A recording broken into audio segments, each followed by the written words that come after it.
I'd rather be with you. Yeah. Bonjour tout le monde, bienvenue à Radio Good Vibes. Je suis ravie de vous accueillir aujourd'hui avec Jacqued. On dit Jacqued, hein, on dit pas Jacqued. Ouais, j'ai mille surnoms. J'ai eu la période Jacouille quand c'était les militaires. Il y a encore des gens qui m'appellent Jacouille. Ça me va, c'est OK. Et on dit ouais, Jack, Jacked. Il y en a qui m'appellent JE aussi. C'est comme vous le sentez. All right. Bon, bah, merci d'avoir accepté de passer cette heure avec nous pour envoyer des good vibes, pour parler un peu de comment ça se passe dans le retail en ce moment, dans la e-grocery, comme on dit. Exactement. Comment se passe ton confinement aussi. Et puis, je sais qu'on va pouvoir bien digresser sur la psychologie, le féminisme, les investisseurs et plein d'autres sujets. Il y a pas que ça digresse beaucoup, ouais, je suis d'accord. Non, mais c'est bien, on est là pour ça. Jacqued. Yes. Qu'est-ce que c'est que Joe? Alors, Joe, c'est une app qu'on a sortie il y a un peu plus d'un an et demi qui facilite le quotidien et principalement la corvée des courses au supermarché. Le constat, il est assez simple. C'est aujourd'hui, quand on essaie de faire ses courses au supermarché en ligne, ça nous prend 1 heure de faire notre panier parce qu'il faut aller chercher les produits un par un dans chacune des catégories et les mettre dans son panier. Et comme tu as 25 ou 30 produits à chaque fois que tu fais les courses, bah, il faut faire 30 fois. Je cherche le produit, je vais dans la catégorie, je trouve mon produit, je le mets dans le panier, tu répètes ça 30 fois. Donc, ça te prend 1 heure, c'est assez pénible. Ça, c'est le premier pain point. Et le deuxième pain point, c'est que même une fois que tu as fait les courses et que tu as rempli ton frigo, bah, tous les soirs, tu ouvres ton frigo et tu dis bah, qu'est-ce que je fais à manger ce soir? Parce que bah, c'est tellement pénible de faire ses courses qu'on le fait un petit peu à la va-vite et en freestyle. Et donc, on achète un peu n'importe quoi et on se pose qu'après la question de ce qu'on pourrait en faire. Et donc, en fait, on repousse le problème à plus tard et on se crée un deuxième pain point qui est bah, on n'a jamais les ingrédients qu'il faut pour cuisiner ce qu'on a envie de manger. Et donc, quand on a vu ces deux pain points, on s'est rendu compte qu'en fait, bah, ça fait 40 ans ou 50 ans qu'on fait ses courses à l'envers. C'est-à-dire que on ne devrait pas aller se perdre dans des allées de supermarché pour choisir des produits. On devrait d'abord se dire qu'est-ce que j'ai envie de manger et faire les courses en fonction de ça. Et donc, c'est ce qu'on a construit avec Joe. Tu t'inscris, tu nous dis qui tu es, si tu as des enfants ou pas, si tu as un four, un micro-ondes, ton équipement de cuisine et si tu as des régimes particuliers.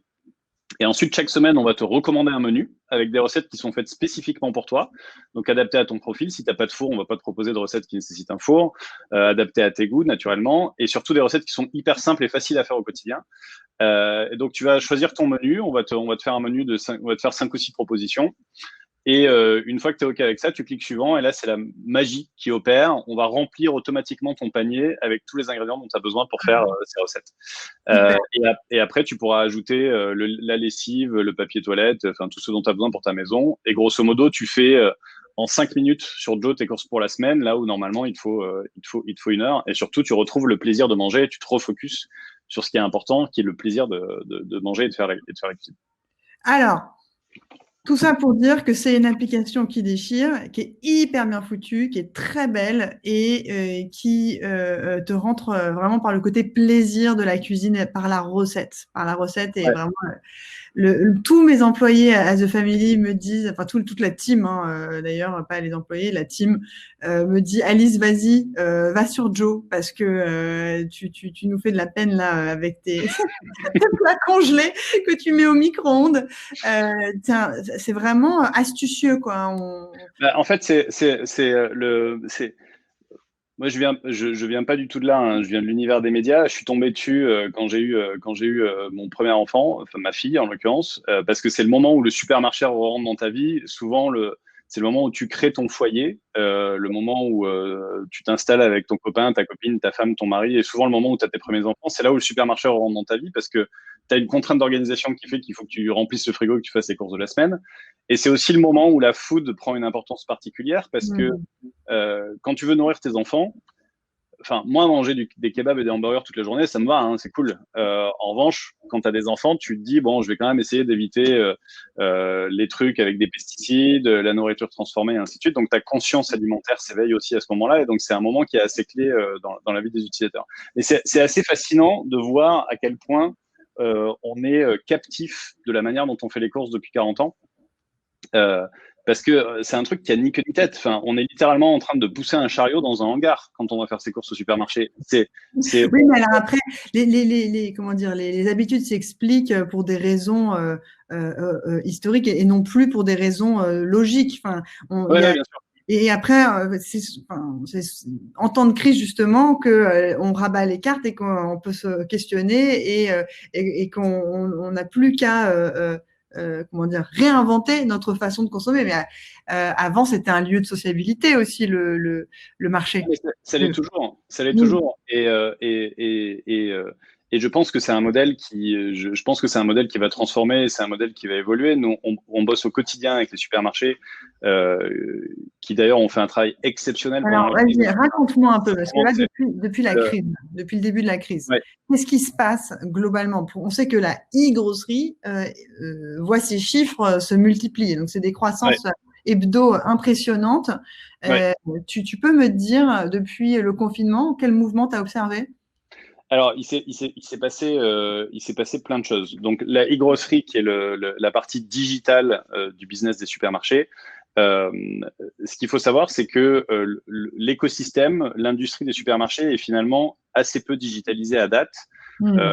Western World, il y a 4% du chiffre d'affaires qui est fait en e-commerce. Si on moyenne tout le chiffre d'affaires des supermarchés en e-commerce, ils font en moyenne 4% de leur chiffre d'affaires en digital, ce qui est extrêmement bas dans un écosystème où le retail, la moyenne, elle est plutôt autour de 15-16%. Et les pays matures sur le e-grosserie, ils sont déjà autour de 20%. Et ça, c'est un truc qui est important. Excuse-moi, quels sont-ils? C'est plutôt en Asie. Donc, c'est des pays type Corée du Sud ou Japon où tu vas avoir les taux d'adoption du e-grosserie qui sont les plus élevés. Et en fait, c'est important d'avoir ce chiffre en tête pour comprendre ce qui s'est passé. C'est que on est passé d'un écosystème où il y avait 4% des gens, grosso modo, si je simplifie, qui faisaient leurs courses en ligne, à d'un seul coup le confinement et un truc qui devient 30 ou 40% des gens qui font leurs courses en ligne. Et donc, les supermarchés, grosso modo, ils ont fait un effort de dingue. Enfin, franchement, je pense qu'il faut vraiment, ils ont une importance capitale dans l'écosystème actuel c'est eux qui font tourner la France aujourd'hui. Malgré les efforts monstrueux qu'ils ont faits, ils ont parfois doublé, triplé, quadruplé leur capacité. Sauf que quand tu pars de 4% et que ta demande elle est à 30, bah, si tu triples ta capacité, tu vas être à 12%, donc tu vas être encore 3 fois inférieur à la demande. Donc on a eu des premières semaines qui étaient explosives dans tous les sens du terme. Ça a vraiment été un raz-de-marée de demandes. Et donc ça a mis un petit peu l'écosystème sous pression parce que il n'y avait plus de livreur.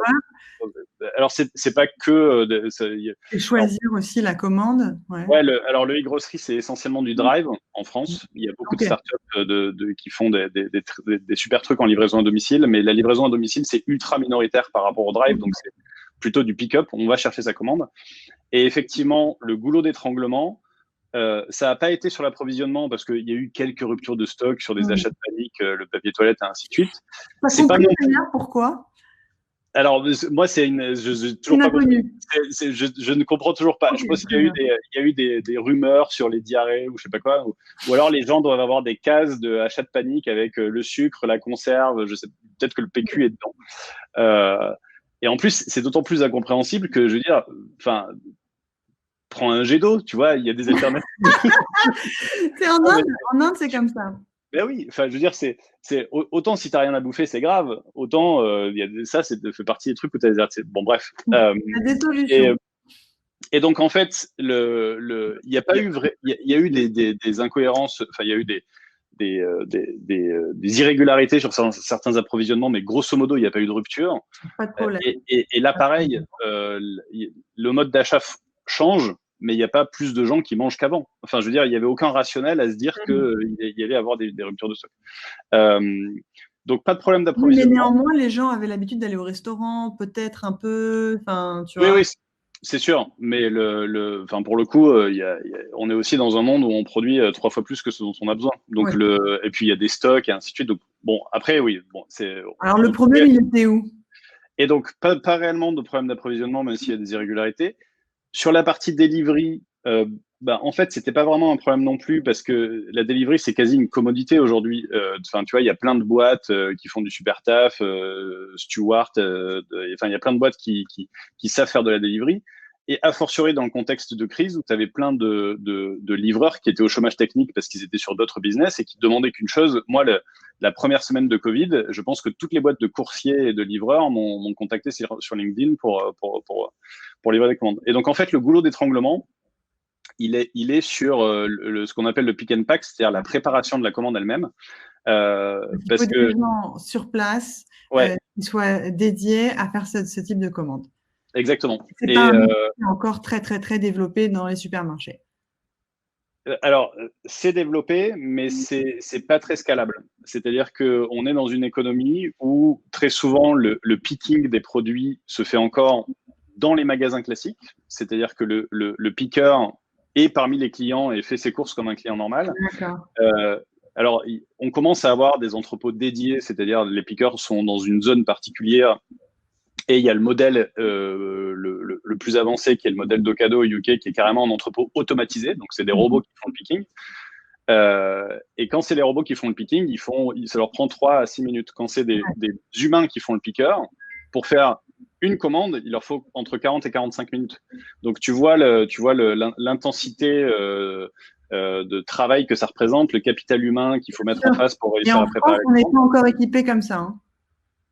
Et alors, en France, on a tout. Hein. On a des super systèmes de livraison. On a le drive qui marche très, très bien. Dans le drive, tu as des drives où c'est des entrepôts dédiés. Donc, typiquement, Chronodrive, c'est pur entrepôt des Chronodrive. Tu peux pas rentrer dans le magasin. C'est carrément un entrepôt qui n'est fait que pour le drive. Et puis après, tu as encore beaucoup de modèles alternatifs où le picker du drive, il va faire les courses, comme je te disais, dans le magasin, comme un client classique. Et donc, ça, c'est assez difficile à scaler. C'est-à-dire que tu peux pas faire un deal avec Stewart et dire va me chercher un produit. C'est que le mec, il faut qu'il aille chercher un truc qui par ailleurs a été préparé pendant 45 minutes par quelqu'un d'autre. Et donc c'est là où l'enjeu de scaling est vraiment saillant pour toute l'industrie.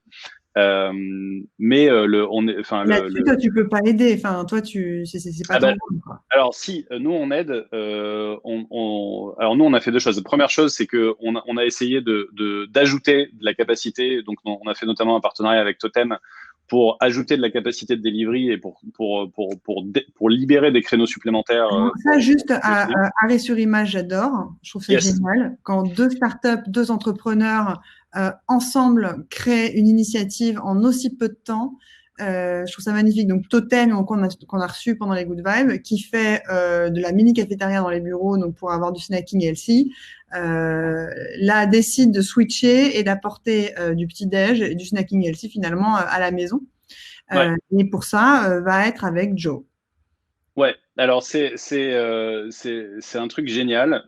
Moi, depuis que j'ai commencé Joe, il y a un peu plus de 2 ans maintenant, j'arrête pas de rencontrer d'autres entrepreneurs et ça fait longtemps que je suis le porte-voix de plus de collaboration entre les startups parce que tu as plein de startups qui sont actives sur la même chaîne de valeur et qui souvent pourraient, en faisant des partenariats, accélérer encore plus fort. Et j'ai jamais trop compris pourquoi ça pouvait pas avancer. Si, ça marche pas. Il faut se faire confiance et il faut avoir envie de travailler avec l'autre. C'est aussi une histoire de feeling. Toi et Raphaël, ça s'est super bien passé. Vous êtes bien entendu. Mais il y a des choses aussi qui sont pas nécessairement dans la même chaîne de valeur. Nous, on a Nestor qui s'est mis avec Abricot pour du online dating. Donc, tu dis c'est quoi le rapport ? Bah, c'est de te faire offrir un plat chaud pendant que tu dates online par Nestor. Donc mais alors, c'est marrant que tu parles de ça parce que un des trucs qui nous a beaucoup surpris dans les feedbacks utilisateurs de Joe, c'est l'importance de la food dans la dynamique du foyer, dans les relations au sein du foyer et particulièrement dans les relations de couple. Mais c'est le sujet de toutes les engueulades. Ouais, non, mais c'est un truc. Enfin, si tu veux, nous, c'est des évidences qui nous ont pris par surprise. C'est toujours le truc qui te fait un peu ouvrir les yeux. Et on a littéralement des gens qui nous font des DM pour nous demander des idées de plats parce qu'ils ont un date. Non, mais c'est vrai. Et si tu regardes, il y a plein de trucs tu peux aller sur notre compte Insta ou sur l'Apple Store pour voir les commentaires des utilisateurs. T'en as plein qui disent je reconnais pas mon mari, je reconnais pas ma femme. En fait, la beauté, ce qui est très cool avec notre service, c'est que c'est de la gratification personnelle à tous les étages. C'est-à-dire que tu as le niveau 1 qui est, j'aurais jamais cru que j'étais capable de faire ça moi-même. Et il y a plein de gens qui découvrent, qui sont capables de faire des trucs simples et très très bons. Tu as le niveau 2 qui est, je reconnais pas mon mari ou ma femme, donc ça c'est au niveau du couple, mais c'est hyper important parce que vraiment Joe devient ça met du sel quoi dans le ouais et le niveau 3 qui est le niveau ultime, c'est quand tu passes d'enfants qui disent ah non pas encore des pâtes à papa maman c'était super bon, et alors là tu sais que tu as bien fait ton job et c'est hyper gratifiant parce que nous, notre mission, c'est celle-là. C'est de remettre le plaisir au centre de la table, de recréer de la conversation. C'est marrant parce que quand je me suis documenté sur cette industrie que je connaissais pas du tout, j'ai lu notamment le livre de Jacques Attali, je sais pas si je parle, qui s'appelle, je crois que ça s'appelle Histoire de l'alimentation. Et j'ai découvert encore une fois des évidences, typiquement ce qu'on appelle le fast-food. Le fast-food, moi j'avais un contresens dans ma tête qui était c'est de la nourriture qui est prête rapidement. Et en fait, le vrai côté machiavélique du fast-food, c'est que c'est de la nourriture qui est mangée rapidement.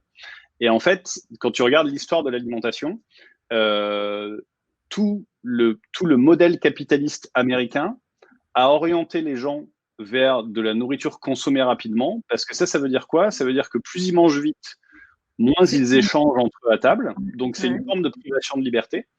Parce que plus tu discutes et plus tu échanges et plus tu fais émerger des idées, et plus tu manges vite et plus tu as de temps pour être productif derrière. Et donc, tu vois, c'est des trucs, c'est des prises de conscience comme ça. Comme la forturie du coin, quand tu n'as pas le temps, tu prends un sandwich. Oui, exactement. Alors même que c'est un élément qui est hyper important dans ta vie. Ce que tu manges, c'est ce que tu es. La manière dont tu manges, c'est ta place dans le monde. C'est ton impact sur l'environnement parce que c'est la première source de déchets, les courses de la semaine à l'échelle individuelle. C'est aussi ton état de santé parce que si tu manges bien, tu es en bonne santé. Et si tu veux, c'est marrant parce que quand les Américains regardent les Européens et plus particulièrement les Latins, ils se disent mais c'est quoi le secret de ces peuples qui passent 2 heures à table le midi, 2 heures à table le soir, qui bouffent du pain, du fromage, du vin et tout ça, et ils sont 1000 fois plus fit que nous. Y a pas de secret, mec. C'est juste que si tu prends le temps de manger et que tu fais et que c'est un plaisir, tu vas y faire attention. Tu vas pas te gaver de n'importe quoi. Tu vas pas avoir de la nourriture transformée qui est blindée de sucre. Et c'est ça en fait le secret. Il n'y a pas d'autre secret que celui-là. Et donc bref, il y a plein de trucs. Allez, avec l'image, où est-ce qu'on en est, Joe, en termes d'impact, d'ampleur? Quels sont les KPI que tu suis? Alors, nous, on est on a lancé, si je fais l'histoire rapide, on a lancé il y a 1 an et demi. On a lancé un peu plus, on a lancé en septembre 2018.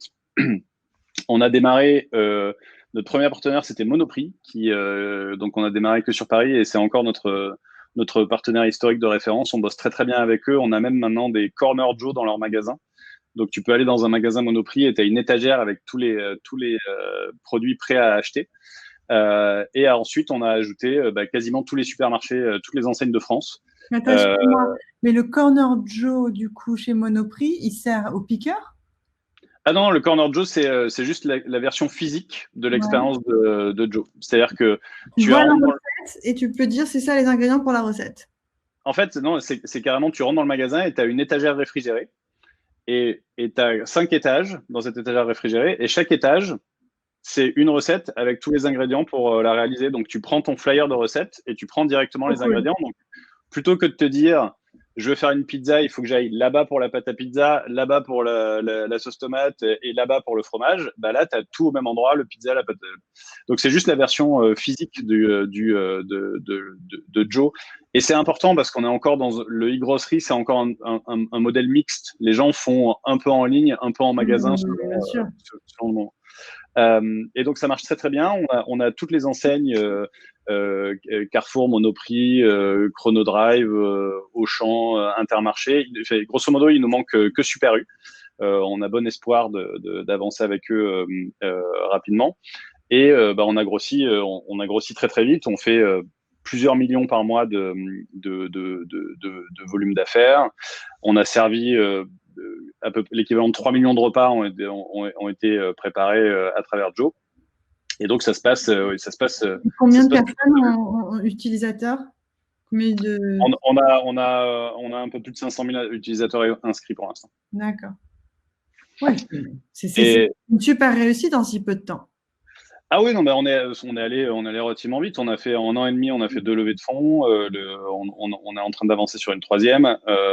On a de la chance, mais on a énormément de chance parce que la vérité, c'est que si tu regardes l'écosystème, le e-grocery, c'est sûr que ça va être the next big thing. Et là, bon, maintenant, le Covid a un peu dévoilé le secret, entre guillemets, parce que maintenant, c'est pour tout le monde une évidence que le e-grocery, c'est le futur. Mais nous, ça fait 3 ans qu'on sort les rames pour dire, les mecs, c'est pas normal que ce business qui est le process e-commerce qui a le plus de fréquence et le plus de valeur au sein d'un foyer, puisque toutes les semaines, tu dépenses en moyenne. Toujours de manière rationnelle. Je comprends que toi tu te dises mais c'est pas normal, ouais. Mais vraiment les gens, l'habitude et les gens changent en fonction du contexte et quand cette crise va dans ton sens.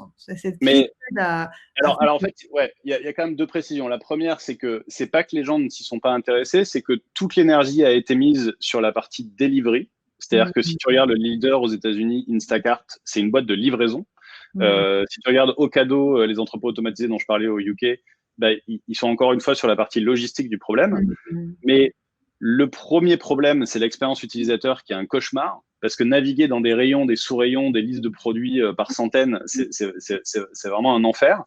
Et sur ce sujet-là, qui est l'expérience utilisateur, finalement, personne ne s'est focus. Et je pense qu'on est une des seules, peut-être même la seule boîte dans le monde à se focus uniquement sur réinventer l'expérience utilisateur pour sortir de ce truc avec 35 rayons, 47 catégories et ainsi de suite. Comment ça se passe pour toi, l'ambiance en ce moment pendant la crise? Est-ce que tes investisseurs sont flippés? Est-ce qu'ils t'appellent beaucoup? Est-ce que tu dois les rassurer? Comment t'as pris la vague? Alors, il y a mes investisseurs et il y a les investisseurs, ce qui n'est pas du tout, la même chose.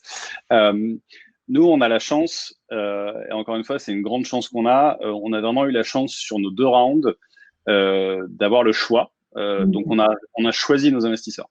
Et on n'est pas déçu une seconde parce que ça se passe très très bien. Ils sont hyper présents, ils sont hyper supportifs. Donc nous, nos 3 investisseurs principaux, c'est DST avec Tom Stafford, Stride avec Fred, Pia et Harry et eVenture avec Christian Liebold. Enfin, initialement, c'était Marguerite qui est partie chez Thierry entre-temps. Et on a une super team, on a un super board. C'est des gens qui ont vachement d'expérience et qui, voilà, on est vraiment ravis. Pour autant, si je regarde les VC en général, moi, je me régale. Je viens des médias à la base, donc j'adore les séries et tout ça. Et franchement, quand je regarde mon fil Twitter et les VC que je suis, je prends mon petit paquet de popcorn et je regarde un peu toutes les théories et tous les trucs qu'ils peuvent faire parce que. Qu'est-ce que tu observes? Qu'est-ce que tu te dis? En fait, il y a des trucs que alors je suis pas VC moi-même, donc il y a certainement plein de trucs qui m'échappent, mais grosso modo, moi, si j'étais VC, je me dirais, je ferais le truc un peu de manière pragmatique. Le premier truc que je me dirais, c'est qu'une crise, par définition, elle a un début, elle a une fin. Donc, il faut un peu se concentrer sur qu'est-ce qui va se passer au-delà de la crise, plutôt que de rester comme un lapin dans les phares sur oh là là, ça se passe mal, ça va mal, ça se passe mal, parce qu'en fait, on s'en fout. La question, c'est dans 3 mois ou dans 4 mois, c'est demain 3 mois ou 4 mois.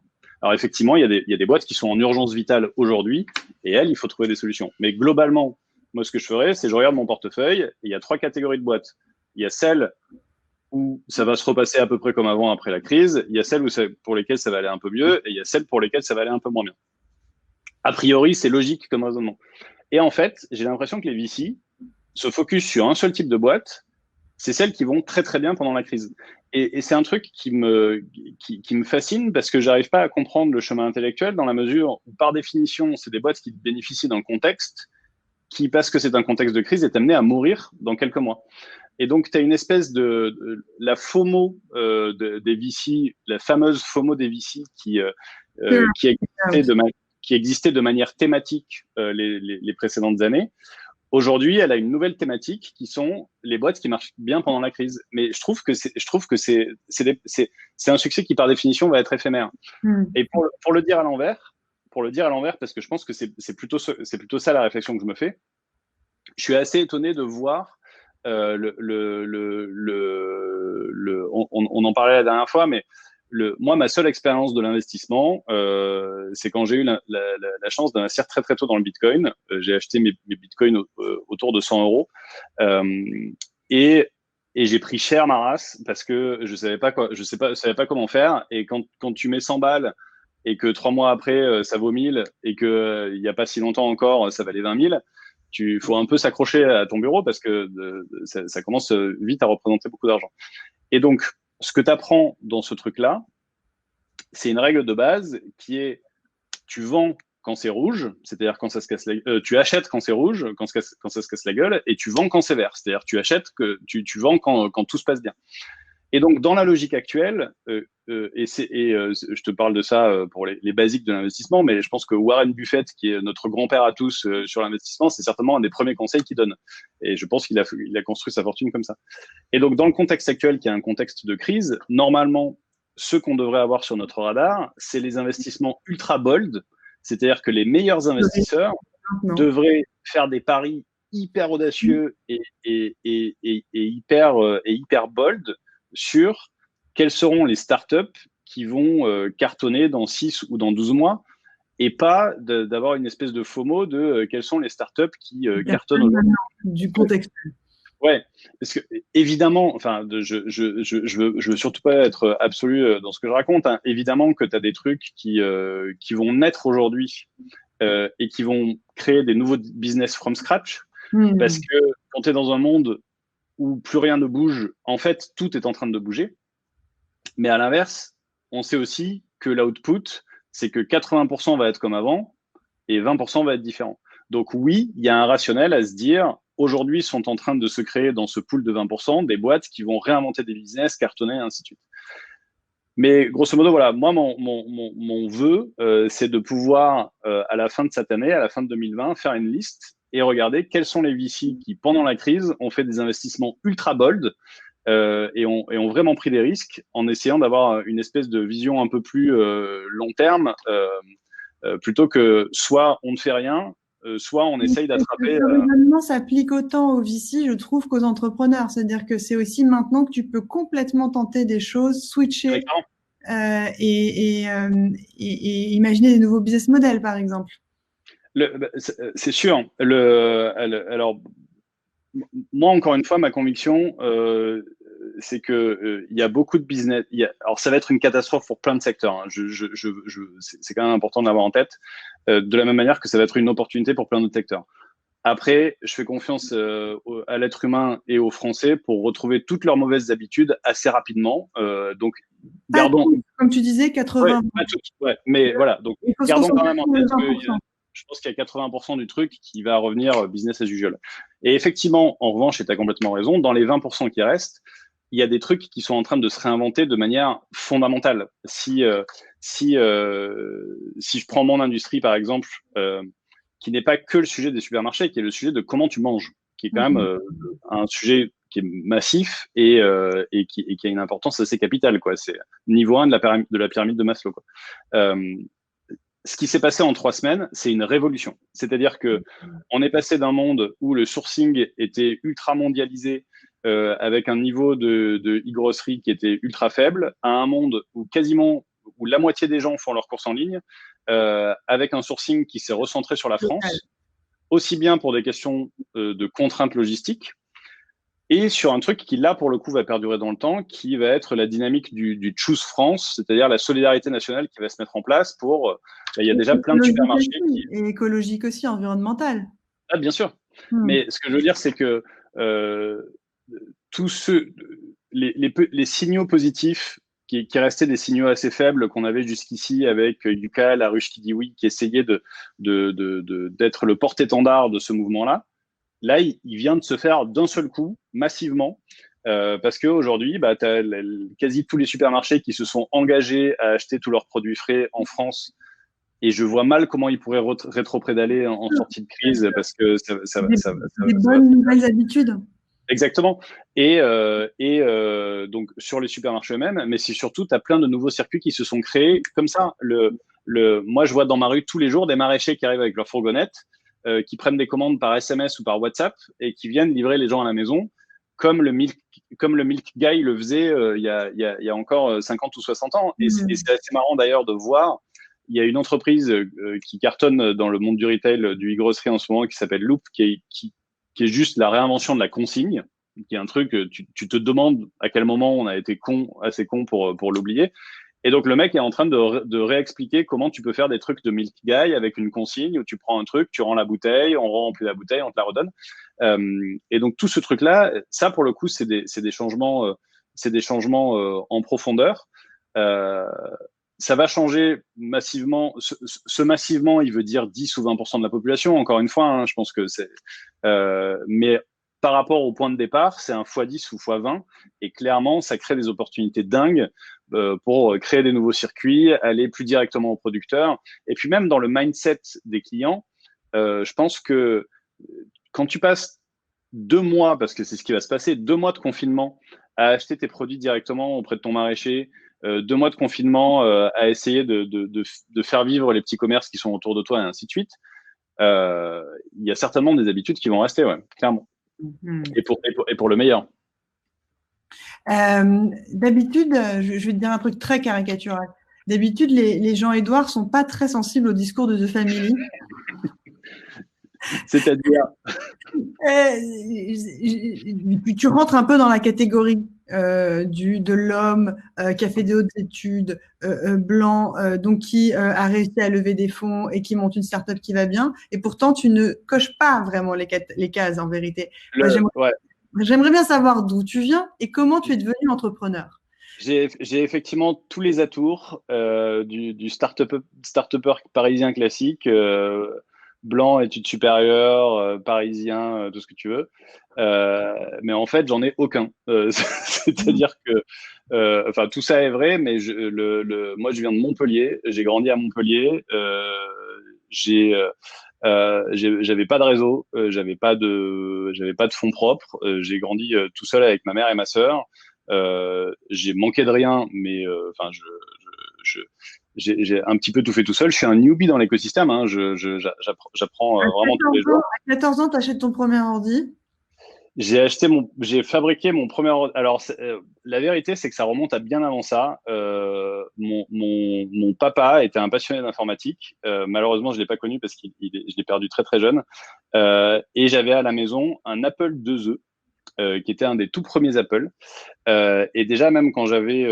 alors là, on est carrément dans le mythe du fondateur. Bon, bref, je raconte parce que c'est rigolo, mais j'ai pas appris j'ai l'impression de faire du storytelling de ouf, mais j'ai pas du tout appris à coder pour autant. Hein. Mais oui, pour le coup, je lançais Conan le Barbare sur Apple IIe. C'était le jeu de l'époque, en ligne de commande. Ouais, donc c'était assez rigolo. Mais maintenant, je suis même pas foutu de faire 3 lignes de code. Et effectivement, ouais, c'est l'anecdote que je te racontais. J'avais la première fois que je suis allé fabriquer mon ordinateur, puisque à l'époque, moi j'ai la trentaine bien tassée, et à l'époque, tu montais ton ordinateur, tu allais chez un mec qui vendait des pièces et tu disais je veux cette RAM, je veux ce disque dur, et ainsi de suite. Et j'avais 14 ans, et quand le mec m'a édité la facture, il m'a dit c'est à quel nom? Et je lui avais répondu, c'est pour mon entreprise.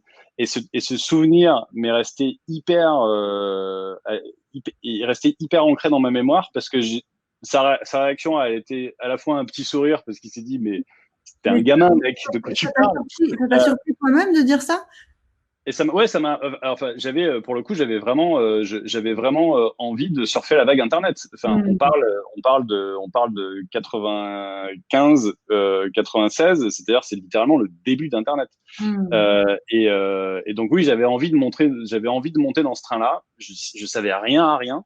Mais effectivement, oui, ce qui est marrant, c'est que 20 ans plus tard, je me retrouve à être de fait dans cet écosystème. Je dois être très très très lent parce que il m'a fallu 20 ans pour Donc, transformer les. en école de commerce, c'est ça? Moi, j'ai fait chimie, d'abord chimie, et après une école de commerce. Après, j'ai travaillé dans le conseil, chez Accenture principalement. Et avant de monter Joe, je dirigeais les activités digitales de Canal+, la chaîne de télé. Donc, Mais alors c'est ça qui est fou, je trouve ça génial. En même temps, je me dis, c'est ça qui fait l'originalité. On la retrouve dans Joe et c'est ce goût de l'editing, de la vidéo, du bien fait, du beau, quoi. Parce que on sent qu'il y a une exigence télé. ouais, alors effectivement, c'est dans notre ADN. Donc, on essaye de faire les choses bien, et y compris sur la partie technique. C'est-à-dire que dès la première vidéo qu'on a commencé à shooter, on a clippé les séquences. C'est-à-dire que, tu vois, quand tu fais un tutoriel de recette, et que tu expliques comment découper une gousse d'ail, tu vas pas le refilmer à chaque fois que tu fais une recette. Donc en fait, on a eu très vite une stratégie à la fois de quali sur la production vidéo, mais aussi une stratégie d'industrialisation. C'est-à-dire que maintenant, on arrive à créer des vidéos de recettes sans avoir besoin de refilmer, juste en prenant des clips. Et donc ce truc a été industrialisé. Et effectivement, venir du média pour atterrir dans les supermarchés, ça ressemble à un grand écart. Mais en fait, notre thèse, elle est assez simple. C'est toutes les marques, quelles qu'elles soient, y compris les marques de grande consommation, sont de fait en train de devenir des médias, parce qu'aujourd'hui, tu peux pas ne pas prendre la parole sur Instagram, Pinterest, TikTok ou whatever. Le média de référence, c'est la vidéo, donc il faut quand même savoir produire du contenu vidéo cool. Et le futur du e-commerce, c'est le shoppable content. C'est-à-dire la vidéo, le contenu le produit qui est achetable directement depuis le contenu. Alors pour le coup, ça c'est un sujet que je connaissais bien parce que Pas forcément de la vidéo, quand tu regardes Instagram où tu peux choper les trucs. Oui. Je suis d'accord, c'est le média qui devient achetable. Oui. Et alors pour le coup, c'est un truc là que je connaissais plutôt bien parce que ça fait 10 ans que c'est le serpent de mer de l'industrie. Ça fait 10 ans qu'on te dit on va faire du placement de produits dans les vidéos et puis tu pourras cliquer et acheter directement. C'est le traditionnel hype cycle de Gartner. On en a beaucoup entendu parler il y a 8 ou 9 ans, puis on n'en a plus entendu parler. Et là, ça redevient, ça commence à s'industrialiser avec les shoppable posts sur Instagram, les shoppable posts sur Pinterest. Donc nous, on s'inscrit dans ce chemin-là puisque ce qu'on veut rendre achetable, c'est la recette vidéo. C'est-à-dire qu'on veut que si la recette vidéo te plaît, tu puisses cliquer sur un bouton et l'acheter. Et pourquoi tu as besoin de Joe pour le faire et pourquoi tu peux pas le faire directement avec Instagram? Parce que si tu dis je vends ce stylo sur un post Instagram, oui, tu as un produit, le produit il est dans le post et tu peux l'acheter directement. Une recette, il y a une étape intermédiaire qui est de pouvoir transformer les ingrédients en des produits effectivement achetables. Et pour un ingrédient, tu peux avoir plusieurs produits. Tu peux, pour l'ingrédient pâte, avoir des Barilla, des Checo, des Panzani. Donc, tu as un choix. Tu as plusieurs choix et tu peux avoir plusieurs retailers derrière. Et donc, nous, la brique technologique qu'on est en train de construire sur Joe, en dehors de notre application elle-même, c'est cette brique qui va pouvoir dire, tu as un éditeur de vidéos de recettes, disons Marmiton, tu as envie de rendre cette recette achetable, et il va falloir que tu puisses plugger ton contenu sur un enabler de e-commerce qui va pouvoir traduire ce truc qui n'a pas de produit précis et qui n'a pas de retailer précis derrière en quelque chose d'effectivement achetable. Et ça, c'est valable si tu as un éditeur de recettes. C'est aussi valable, on discute pas mal avec les équipes de Google et d'Amazon sur les assistants vocaux parce que une bonne expérience d'achat avec un assistant vocal, ça va jamais être de faire OK Google et d'énumérer les 40 produits que tu veux mettre dans ton panier. Ça va être un enfer.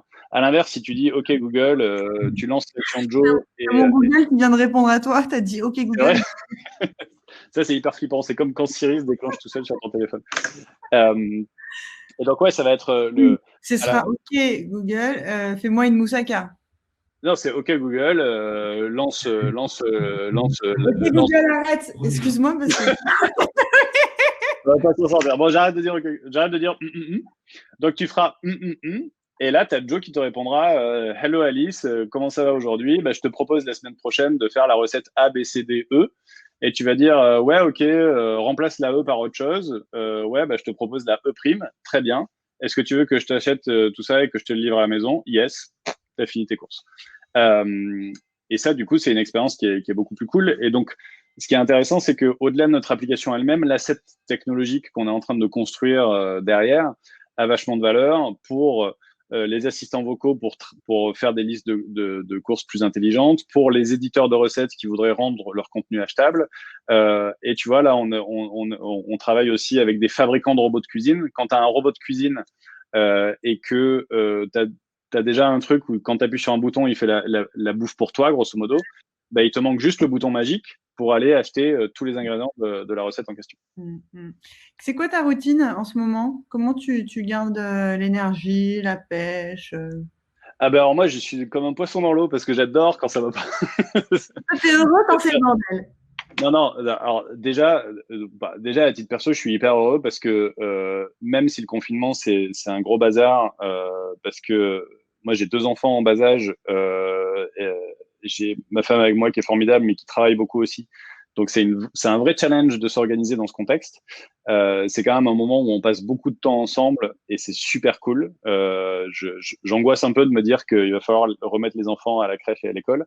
Donc, il y a quand même, j'essaie quand même de voir le positif dans tout ça.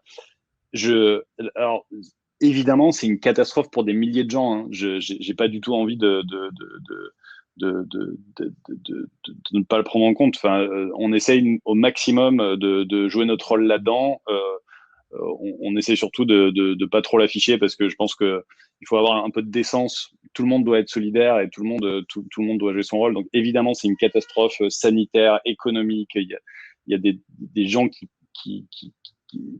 perdent des proches, qui peuvent même pas leur dire au revoir. Enfin, c'est évidemment une catastrophe. Donc, je suis pas du tout en train de dire tout va bien. Mais à l'inverse, je pense qu'il faut célébrer les trucs qui vont bien. Et je pense que ceux pour qui ça va bien doivent garder le sourire pour donner de la force aux autres.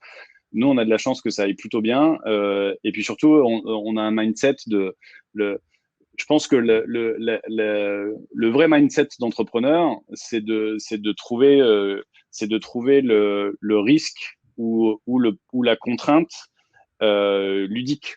C'est-à-dire que moi, en fait, quand ça va mal, je stresse comme tout le monde, je flippe comme tout le monde, j'ai des angoisses comme tout le monde, mais instinctivement, je me dis, bon, ok, disons que c'est un jeu, et tu vois, je transforme ça en Cluedo, en risque, en course au large, le jeu de société que tu veux, et du coup, je me mets à jouer, et du coup, ça dédramatise complètement le truc, et c'est, voilà, ça c'est ma petite recette à moi, pour mieux y arriver, mais c'est vrai que on est dans un truc où moi, il y a un truc qui me fait un peu plaisir quand même dans cette histoire, c'est que ça nous met face à nos responsabilités sur plein de sujets. Enfin, tu vois, la nature qui reprend ses droits, je trouve que c'est vachement bien. On est tous en train de prendre conscience des trucs dont on n'a pas besoin. Enfin, tu vois, tous les trucs que tu ne consommes pas en ce moment, bah, c'est autant de trucs où tu te dis, ouais, bah, effectivement, il y a plein de trucs dont tu n'as pas vraiment besoin et c'est quand même important de remettre les choses en place. Et c'est tant mieux. Et donc, je pense qu'il y a quand même des bonnes nouvelles dans cette histoire et que ça va permettre de faire plein de choses. Et puis après, oui, je pense que pour les entrepreneurs, c'est beaucoup de stress parce que le risque de plus avoir de cash, le risque de mourir, le risque de devoir virer des gens et ainsi de suite, il faut clairement pas le mettre de côté. Nous, encore une fois, on fait plutôt partie des chanceux parce qu'il y a plein de problèmes que je viens de dénoncer là qu'on n'a pas. Et puis surtout, c'est un super terrain de jeu. Enfin, c'est une feuille blanche. C'est ce que je disais tout à l'heure. Quand plus rien ne bouge, en fait, tout est en train de bouger et c'est hyper intéressant. Enfin, moi, j'ai jamais lu autant de littérature, d'essais, de philosophie et tout ça pour essayer de comprendre comment tout ce système Tu lis quoi de moi, un bouquin qui pourrait nous Alors moi, aider? j'ai un gros trip en ce moment qui est tu sais, la parole des philosophes, c'est souvent un truc, c'est souvent des vérités intemporelles. Donc par définition, tu te dis et le dernier que j'ai lu, c'était Paul Valéry. J'ai peur d'écorcher le titre. Je crois que c'est Chronique du monde actuel. Donc en fait, c'est un peu sa vision du monde actuel, mais qui doit être quelque part dans les années 30. Ça doit être entre 30 et 35. Et c'est saisissant de réalisme par rapport à la situation actuelle, en fait. Ah ouais? Et ah ouais, non, mais t'as des passages entiers qui sont où tu te dis ouais, bah en fait. Et moi, ça me fascine, si tu veux, comme on est toujours en train de se dire que tout est nouveau et qu'on est les meilleurs et que c'est mieux qu'avant et ainsi de suite. Alors que bon, les fondamentaux, tu vois, on reste des hommes. Il y a quand même beaucoup de dynamique qui reste Bon. assez universelle, quoi. Et c'est assez marrant tu vois, ça fait du bien aussi de se dire. Puis de toute façon, quand tu as une incertitude sur le futur, c'est aussi bien de prendre le temps de regarder comment ça s'est passé avant pour aussi voir que on est dans un écosystème où il y a une perte de foi dans les institutions. Ça a commencé ça a commencé un petit peu avec la guerre du Golfe. On a pris un gros coup dans la gueule le 11 septembre quand la plus grande puissance du monde n'a pas été capable de défendre son propre pays. Il y a eu ensuite la crise économique de 2008-2009 où c'est cette fois-ci l'institution financière qui n'a pas joué son rôle et donc toutes les institutions se sont cassées la gueule les unes après les autres. Il y a eu les crises environnementales, les tsunamis et ainsi de suite. Là maintenant, c'est la crise sanitaire. Donc c'est vraiment on était dans un monde gouverné par les religions. Tu as eu la révolution industrielle, une pensée plus cartésienne. On a fait confiance au gouvernement, aux institutions et ainsi de suite, qui sont tout en train de faillir les unes après les autres. Et donc, on est mécaniquement en train de se recentrer sur quelque chose de beaucoup plus humain et on est beaucoup plus sur un truc où c'est nous qui avons la solution et je pense que les valeurs de solidarité, de partage, de gentillesse ont jamais été aussi pertinentes, y compris dans l'écosystème business, là où avant c'était quasiment une antithèse quoi, d'être gentil dans le business. C'est-à-dire qu'en fait, dire que même ce que je ressens moi, c'est que par nature l'entrepreneur est dans un acte de contribution. Mais clairement, enfin en tout cas il devrait. Je pense que tu peux plus. Tu vois, nous, quand on a monté Joe, on était des newbies dans l'écosystème des startups. Donc, on a pris la toolbox et on s'est dit, alors, il faut qu'on écrive un manifesto, il faut qu'on écrive machin truc et tout ça.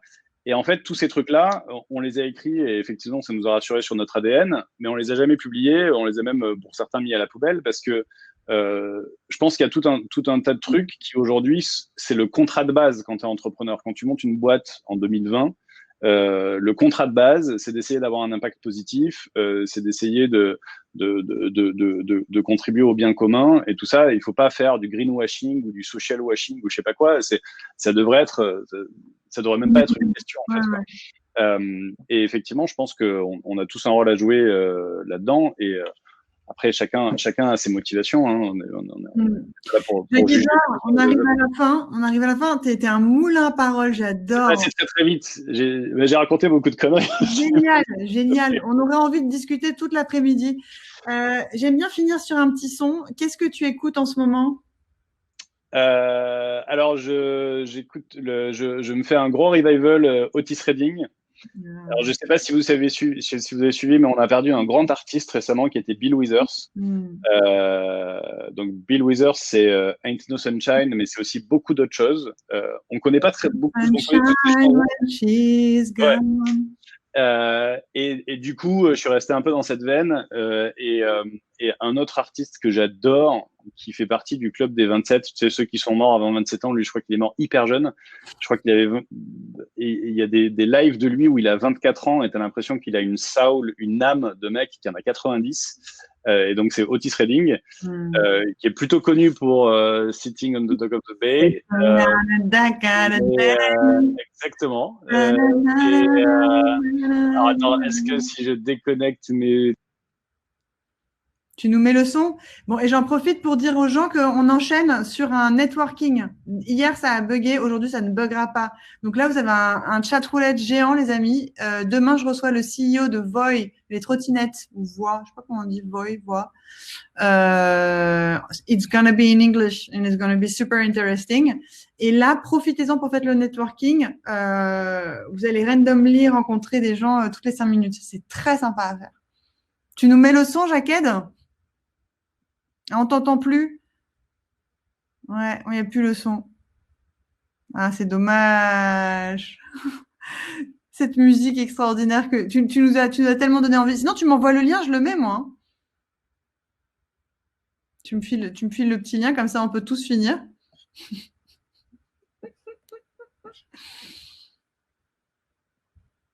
Non, on t'entend plus.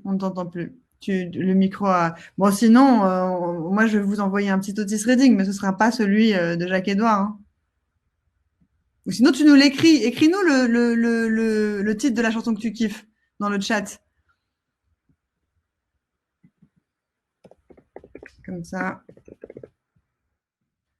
Alors, try a little tenderness. Alors, je vous la mets, les amis. Et puis, après ça, on passe tous on peut passer tous direct en networking. Hein. Vous pouvez cliquer sur networking et commencer. Try a little tenderness. Jacques, tu n'as plus de voix. Hop. Ça, pourquoi ça marche pas? Hop. Tac. On va voir s'il a bon goût. Ah, mais oui. Pas mal. Pas mal, Jacques.